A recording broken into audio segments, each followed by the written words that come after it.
नमस्कार। आज हम बात कर रहे हैं कैल न्यूपोर्ट की किताब डीप वर्क के बारे में।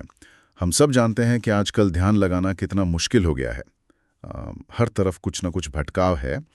तो क्या आज की इस भागदौड़ भरी दुनिया में सच में गहरा फोकस वाला काम करना मुमकिन है? और क्या इसका कोई असली फायदा भी है, या ये बस एक और प्रोडक्टिविटी का नया चलन है? हम अक्सर बड़े लोगों के किस्से सुनते हैं, जैसे कार्ल यूंग ने शांति से सोचने के लिए स्विट्जरलैंड में एक पत्थर का टावर बना लिया, या फिर बिल गेट्स माइक्रोसॉफ्ट बनाते समय घंटों तक बस कोड करते रहते थे। क्या ये सब पुरानी बातें हो गई हैं, या आज भी इनकी कोई अहमियत है? न्यूपोर्ट का तर्क यही है कि ये सिर्फ अहमियत वाली बात नहीं, बल्कि आज ये बहुत जरूरी है। वो जिसे डीप वर्क कहते हैं, बिना किसी भटकाव के पूरी एकाग्रता से मुश्किल मानसिक कामों में जुटना, ये आज के ज़माने का एक सुपर पावर जैसा है। एक ऐसा हुनर जो न सिर्फ बहुत कीमती है, बल्कि मिलता भी कम है। और शायद ये हमारे काम और ज़िंदगी को ज़्यादा मतलब भी दे सकता है। तो चलिए आज इसी सोर्स मटेरियल को थोड़ा और गहराई से समझते हैं। कोशिश करते हैं जानने की कि ये डीप वर्क आखिर है क्या चीज़, क्यों इसे इतना ज़रूरी बताया जा रहा है, ये इतना कम क्यों देखने को मिलता है, और सबसे ज़रूरी, क्या हम और आप इसे अपनी ज़िंदगी में ला सकते हैं? तो सबसे पहले बिल्कुल बेसिक बात, ये डीप वर्क असल में है क्या? और जिसे न्यूपोर्ट शैलो वर्क कहते हैं, उससे ये अलग कैसे है? बिल्कुल। देखिए, डीप वॉक का मतलब है पूरी तरह से ध्यान लगाकर बिना किसी डिस्ट्रैक्शन के ऐसे दिमागी कामों पर काम करना जो वाकई में मुश्किल हों, चुनौती भरे हों। ये वो काम है जो आपकी सोचने की क्षमता को उसकी हद तक इस्तेमाल करते हैं। इनसे आप कुछ नया सीखते हैं, कुछ नया बनाते हैं, अपने हुनर को बेहतर करते हैं। और क्योंकि ये मुश्किल होते हैं, न तो इनकी आसानी से नकल नहीं की जा सकती। जैसे मान लीजिए कोई वैज्ञानिक कोई मुश्किल प्रॉब्लम सॉल्व कर रहा हो, या कोई संगीतकार कोई नई धुन बना रहा हो, ये डीप वर्क है। और इसके बिल्कुल उलट है शैलो वर्क। ये वो काम है जिनमें ज्यादा दिमागी जोर नहीं लगता। अक्सर हम इन्हें आधा अधूरा ध्यान लगाकर भी कर लेते हैं, मल्टीटास्किंग करते हुए। अच्छा। जैसे फटाफट ईमेल चेक कर लिया, मीटिंग्स अरेंज कर दी, सोशल मीडिया देख लिया। हाँ, ये जरूरी हो सकते हैं अपनी जगह, लेकिन इनसे कोई बहुत बड़ी नई वैल्यू नहीं बनती। और इन्हें करने के लिए कोई खास गहरे हुनर की जरूरत भी नहीं होती। कोई भी थोड़ी ट्रेनिंग से कर सकता है। समझ गया। तो डीप वर्क वो मुश्किल वैल्यू बनाने वाला काम, और शैलो वर्क वो आसान, बस व्यस्त रखने वाला काम। पर आज की इस तेज रफ्तार अर्थव्यवस्था में ये डीप वर्क इतना महत्वपूर्ण क्यों माना जा रहा है? क्यों इतनी अहमियत? हाँ, इसके पीछे सोर्स मटेरियल में दो मुख्य कारण बताए गए हैं। पहला, आज की दुनिया में तेजी से नई और मुश्किल चीजें सीखने की काबिलियत बहुत जरूरी हो गई है। टेक्नोलॉजी बदल रही है, नई स्किल्स की मांग बढ़ रही है। तो डीप वर्क आपको तेजी से सीखने में मदद करता है। जैसे किताब में जेसन बेन का उदाहरण दिया है। वो फाइनेंस कंसल्टेंट थे, पर उन्हें लगा कि उनका काम तो ऑटोमेट हो सकता है। तो उन्होंने नौकरी छोड़ी और सिर्फ 2 महीने तक बिल्कुल डीप वर्क करके इंटेंसिव कोडिंग सीखी। सिर्फ 2 महीने? हाँ, और नतीजा, उन्हें एक टेक स्टार्टअप में डेवलपर की नौकरी मिली, और सैलरी पहले से दुगनी से भी ज्यादा थी। तो ये डीप वर्क की सीखने की ताकत दिखाता है। और दूसरा कारण है ऊंचे स्तर का काम करना, बेहतरीन क्वालिटी का काम प्रोड्यूस करना। सिर्फ काम खत्म करना काफी नहीं है, बल्कि दुनिया में बेस्ट लेवल का काम करना। एडम ग्रांट, जो वॉटन स्कूल के सबसे कम उम्र के फुल प्रोफेसर बने, वो इसका अच्छा उदाहरण है। वो अपनी सबसे मुश्किल रिसर्च और लिखने का काम जो है, वो लंबे, बिना किसी रुकावट वाले डीप वर्क सेशंस में ही करते हैं। न्यूपोर्ट इसके लिए एक फॉर्मूला भी देते हैं। हाई क्वालिटी काम इज इक्वल टू कितना समय लगाया इनटू फोकस कितना गहरा था। ओह, ये फॉर्मूला तो बड़ा दिलचस्प है। यानी सिर्फ घंटों बैठे रहना ही सब कुछ नहीं है। फोकस की गहराई, उसकी इंटेंसिटी शायद समय से भी ज्यादा मायने रखती है। और यहीं पर वो अटेंशन रेजिड्यू वाली बात आती है ना। मैंने पढ़ा था नोट्स में इसके बारे में। तो आपका ध्यान पूरी तरह टास्क पी पर नहीं लग पाता। टास्क ए का कुछ हिस्सा, एक तरह का दिमागी अवशेष या रेसिड्यू, आपके दिमाग में थोड़ी देर तक बना रहता है। अच्छा। ये अटेंशन रेसिड्यू आपकी टास्क बी पर फोकस करने और अच्छा परफॉर्म करने की काबिलियत को कम कर देता है। हाँ, ये तो महसूस भी होता है। जैसे ईमेल देखकर वापस किसी जरूरी रिपोर्ट पर आओ तो लगता है दिमाग अभी भी उस ईमेल में ही थोड़ा अटका हुआ है। सही बात है। बिल्कुल। और जितनी बार आप स्विच करेंगे या जितनी बार आपको नोटिफिकेशंस या दूसरी चीजें डिस्टर्ब करेंगी, उतना ही ये रेसिड्यू बढ़ता जाएगा और आपकी ओवरऑल दिमागी क्षमता कम होती जाएगी। बिल्कुल। इसीलिए एडम ग्रॉन्ट जैसे लोग एक ही मुश्किल काम पर घंटों तक बिना रुके फोकस करते हैं। वो इस अटेंशन रेसिड्यू को कम से कम रखना चाहते हैं ताकि वो अपनी पूरी क्षमता से काम कर सकें। इसीलिए न्यूपोर्ट कहते हैं कि आज की अर्थव्यवस्था में जहां एवरेज काम मशीनें कर सकती हैं या उसे सस्ते में आउटसोर्स किया जा सकता है, डीप वर्क करने की क्षमता एक असली सुपर पावर है। ये आपको भीड़ से अलग करती है, आपको रिप्लेस करना मुश्किल बनाती है। और ये कोई नई बात नहीं है।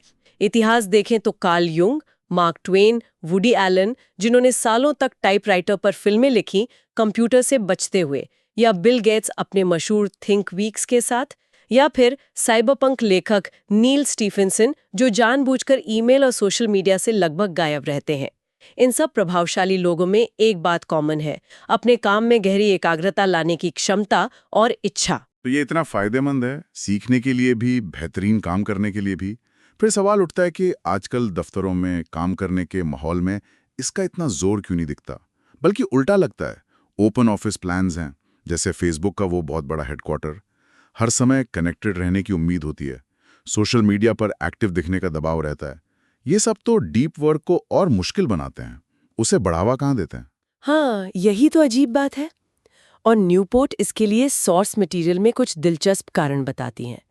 ये समझना जरूरी है कि डीप वर्क कम क्यों हो रहा है। पहला कारण है जिसे वो मीट्रिक ब्लैक होल कहती हैं। मतलब ये मापना बहुत मुश्किल है कि डीप वर्क या उसकी कमी का कंपनी के मुनाफे या बॉटम लाइन पर सीधा सीधा क्या असर पड़ रहा है। अच्छा। और जब आप किसी चीज के असर को नंबरों में नहीं दिखा सकते तो उसे नजरअंदाज करना आसान हो जाता है, या उसकी जगह उन चीजों को प्राथमिकता देना आसान हो जाता है जिन्हें मापना आसान है, जैसे कितनी मीटिंग्स हुई या कितने ईमेल भेजे गए, भले वो कम जरूरी हो। अटलांटिक मीडिया की सीटीओ टॉम कोकरन ने ये पाया था कि वो हफ्ते में बहुत समय ईमेल पर लगा रहे थे, पर ये बताना नामुमकिन था कि इससे कंपनी को क्या फायदा या नुकसान हो रहा है। लेकिन क्या कंपनियां ऐसे मापने की कोशिश भी नहीं करती? क्या ये सिर्फ मुश्किल है या वे इसे नजरअंदाज करना पसंद करती हैं क्योंकि दूसरी चीजें ज्यादा आसान लगती हैं? शायद दोनों बातें हैं।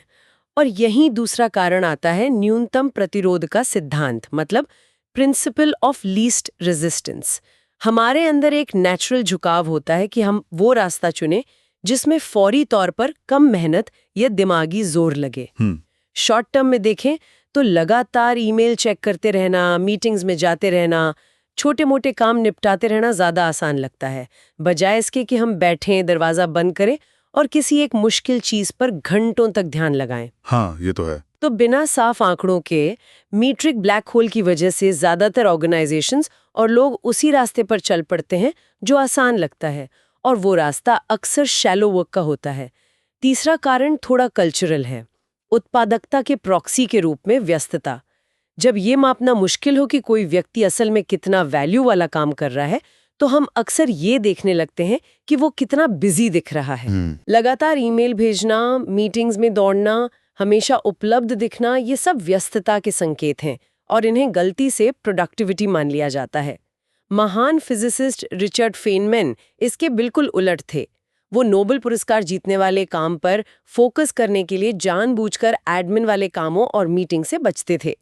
दूसरी तरफ याहू में मारिसा मेयर का वीपीएन लॉग्स चेक करके ये आंकना कि घर से काम करने वाले वाकई काम कर रहे हैं या नहीं, ये इसी व्यस्तता इक्वल्स टू प्रोडक्टिविटी वाली सोच का उदाहरण है। दिलचस्प है, यानी व्यस्त दिखना असल में गहरे काम का दुश्मन बन सकता है। बिल्कुल। और चौथा कारण है जिसे न्यूपोर्ट इंटरनेट का पंथ या नील पोस्टमैन के शब्दों में टेक्नोपोली कहती है। ये एक तरह की अंधश्रद्धा है कि टेक्नोलॉजी, खासकर इंटरनेट से जुड़ी हर चीज अपने आप में अच्छी, जरूरी और तरक्की की निशानी है। आजकल सोशल मीडिया पर कंपनी की मौजूदगी या ईमेल का तुरंत जवाब देने जैसी चीजों पर सवाल उठाना भी मुश्किल हो गया है।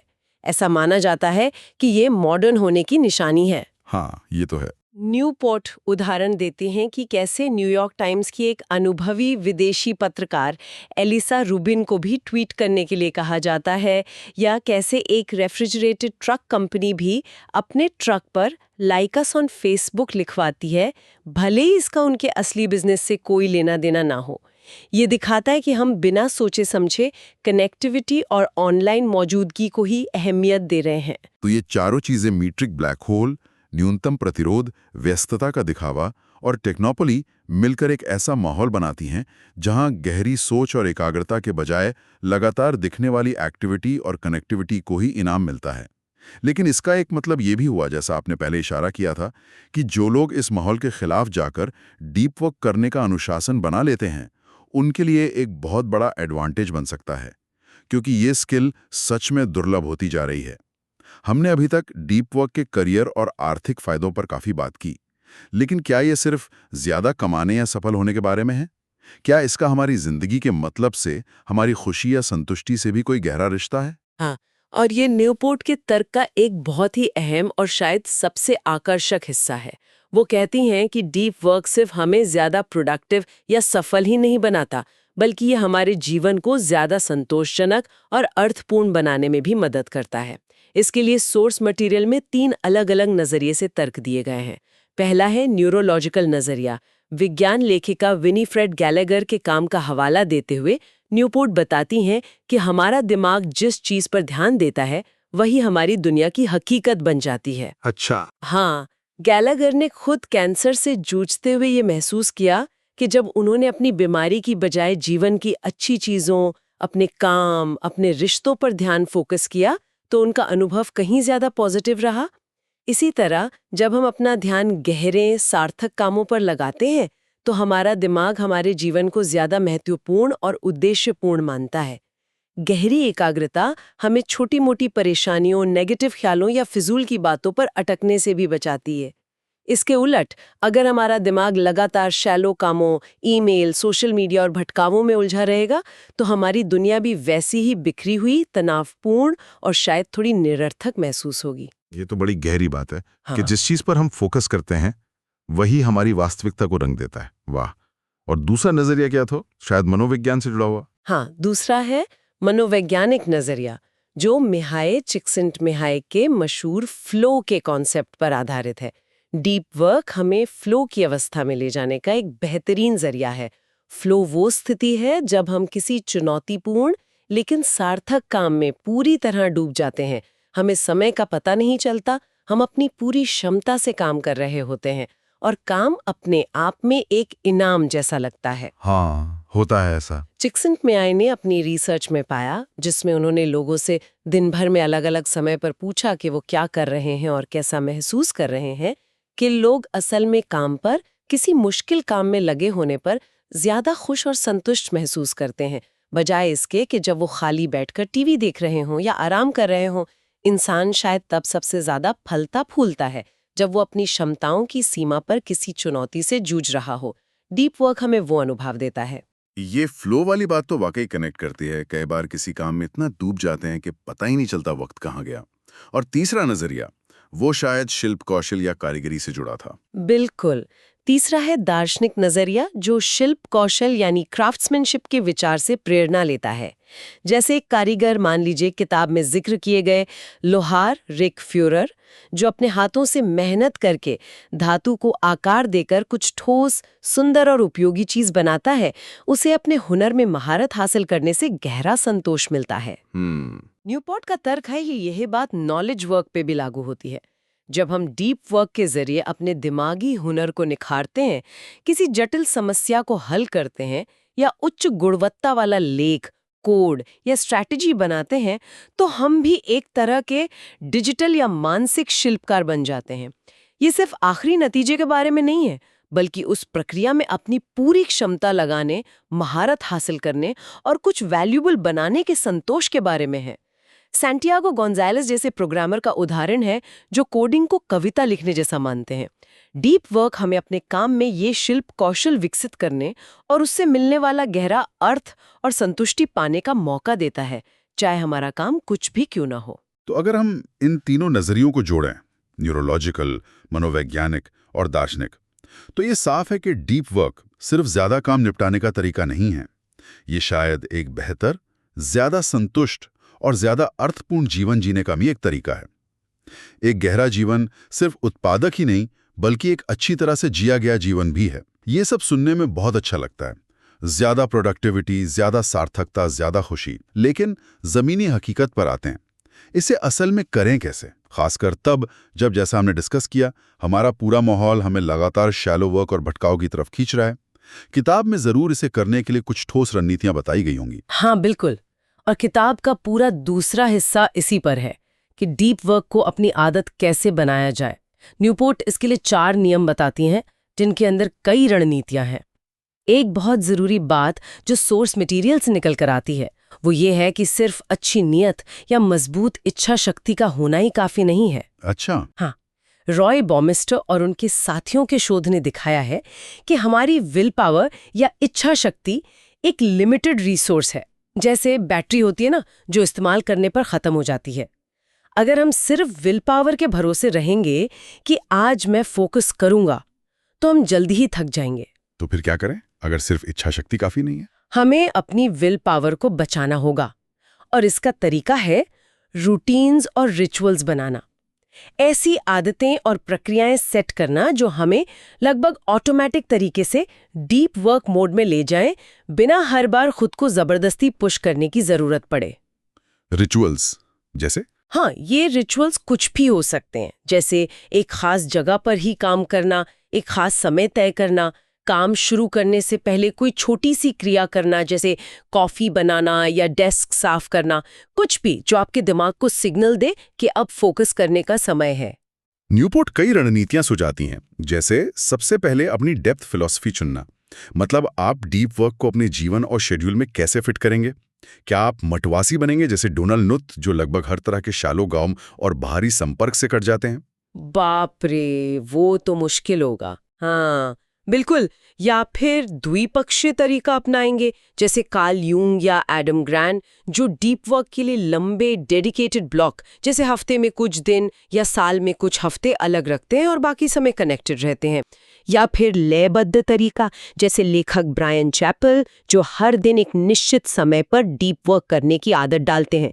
या सबसे मुश्किल, पत्रकारिता शैली, जैसे वॉल्टर ए सैक्सन, जो अचानक मिले खाली समय के छोटे टुकड़ों में भी तुरंत डीप वर्क मोड में स्विच कर सकते हैं। अपनी लाइफस्टाइल के हिसाब से एक तरीका चुनना पहला कदम है। इसके अलावा एक और जरूरी नियम है बोरियत को गले लगाना सीखना।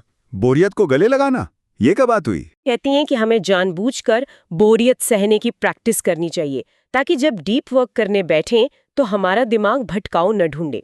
क्लिफर्ड नैस की मल्टीटास्किंग पर की गई रिसर्च ने भी यही दिखाया था कि जो लोग लगातार मल्टीटास्क करते हैं, उनकी फोकस करने की क्षमता असल में कम हो जाती है, भले ही उन्हें लगे कि वो इसमें अच्छे हैं। ये बात तो सोचने वाली है। और जाहिर है, अगर डीप वर्क बढ़ाना है तो शैलो वर्क को कम भी करना होगा। बिल्कुल। ये चौथा नियम है, उथलेपन को खत्म करना, मतलब ड्रेन द शैलोज। हमें जानबूझकर अपने शेड्यूल से शैलो कामों को कम करना होगा। न्यूपोर्ट 37 सिग्नल्स, जो अब बेस कैंप है, उस कंपनी का उदाहरण देती हैं जिन्होंने प्रयोग के तौर पर अपना हफ्ता 4 दिन का कर दिया। अच्छा, तो काम कैसे पूरा हुआ? हैरानी की बात ये थी कि सारा जरूरी काम फिर भी हो गया। क्यों? क्योंकि जब समय कम होता है तो लोग अपने आप ही कम जरूरी शैलो कामों पर समय बर्बाद करना बंद कर देते हैं। इसे अपनी जिंदगी में करने के लिए कुछ तरीके हैं। पहला, अपनी एक्टिविटीज का ऑडिट करें और पहचानें कि कौन सा काम डीप है और कौन सा शैलो। एक तरीका है ट्रेनी टेस्ट। सोचिए कि इस काम को करने के लिए बिना खास ट्रेनिंग वाले एक स्मार्ट कॉलेज ग्रेजुएट को कितने महीने लगेंगे। अगर जवाब है कुछ हफ्ते या उससे कम, तो शायद ये शैलो काम है। ठीक है। फिर अपने बॉस या टीम के साथ एक शैलो वर्क बजट पर बात करने की कोशिश करें। मतलब ये तय करें कि आपके समय का कितना प्रतिशत, शायद 30-50% से ज्यादा नहीं, शैलो कामों में जाना ठीक है। और एक बहुत पावरफुल तकनीक है फिक्स्ड शेड्यूल प्रोडक्टिविटी अपनाना। Fixed schedule productivity? हाँ, इसका मतलब है हर दिन एक निश्चित समय पर काम खत्म करने का लक्ष्य रखना, चाहे कुछ भी हो जाए। जैसे शाम 5:30 बजे, मतलब 5:30 बजे। हार्वर्ड की प्रोफेसर राधिका नागपाल ऐसा करती हैं। यह आपको मजबूर करता है कि आप उपलब्ध समय का सबसे अच्छा उपयोग करें और सिर्फ सबसे जरूरी यानी गहरे कामों पर ही फोकस करें। तो आज हमने कैल न्यूपोर्ट के डीप वर्क के विचार को काफी विस्तार से समझा। ये साफ है कि ये सिर्फ कोई मामूली प्रोडक्टिविटी टिप नहीं है, बल्कि आज की नॉलेज इकोनॉमी में आगे बढ़ने और शायद एक ज्यादा संतोषजनक जीवन जीने के लिए एक जरूरी कौशल है। ये हमें मुश्किल चीजें तेजी से सीखने, दुनिया में बेहतरीन स्तर का काम करने और अपने काम से गहरा अर्थ और संतुष्टि पाने में मदद कर सकता है। हमने ये भी देखा कि कैसे हमारे काम करने के तरीके, ऑफिस का माहौल, टेक्नोलॉजी की आदतें, ओपन ऑफिस, हमेशा कनेक्टेड रहना, सोशल मीडिया का खिंचाव और हमारी अपनी आदतें, ये सब हमें लगातार शैलो वर्क की ओर धकेलती हैं। ये न सिर्फ डीप वर्क को मुश्किल बनाता है, बल्कि इसे एक दुर्लभ गुण भी बनाता जा रहा है। लेकिन जैसा कि सोर्स मटेरियल बार बार जोर देता है, सबसे अच्छी बात यह है कि डीप वर्क कोई पैदाइशी टैलेंट नहीं है, बल्कि एक हुनर है, एक स्किल है। जैसे मांसपेशी होती है ना, वैसे ही इसे ट्रेनिंग और अभ्यास से विकसित किया जा सकता है। हाँ, इसके लिए सिर्फ इच्छा करने से काम नहीं चलेगा। जानबूझकर कोशिश करनी होगी, अनुशासन लाना होगा, सही रूटीन और रिचुअल्स बनाने होंगे। हमें अपने एकाग्रता को एक एथलीट की तरह ट्रेन करना होगा, बोरियत को दोस्त बनाना सीखना होगा और भटकाव के आकर्षण का लगातार विरोध करना होगा। बिल्कुल। तो इस बातचीत के अंत में हमारे सुनने वाले शायद इस पर थोड़ा विचार कर सकते हैं। उनकी अपनी रोजमर्रा की जिंदगी में ऐसा कौन सा एक नियमित काम है जो वाकई डीप वर्क की परिभाषा में फिट बैठता है, और इसके उलट ऐसी कौन सी एक शैलो आदत है, हो सकता है बार बार इनबॉक्स चेक करना या किसी खास सोशल मीडिया ऐप पर बेवजह समय बिताना, जिसे वो आने वाले हफ्ते में थोड़ा सा कम करने की कोशिश कर सकते हैं। या शायद ये सोचें कि वे अपने जीवन के किस क्षेत्र में, चाहे वो उनका काम हो, कोई शौक हो या उनके रिश्ते हों, ज़्यादा गहराई तक उतरना चाहेंगे और कौन सी सतही चीज़ें उन्हें ऐसा करने से रोक रही हैं। ये सवाल शायद डीप वर्क को अपनी ज़िंदगी का हिस्सा बनाने की दिशा में पहला कदम हो सकते हैं। Standard show sign of.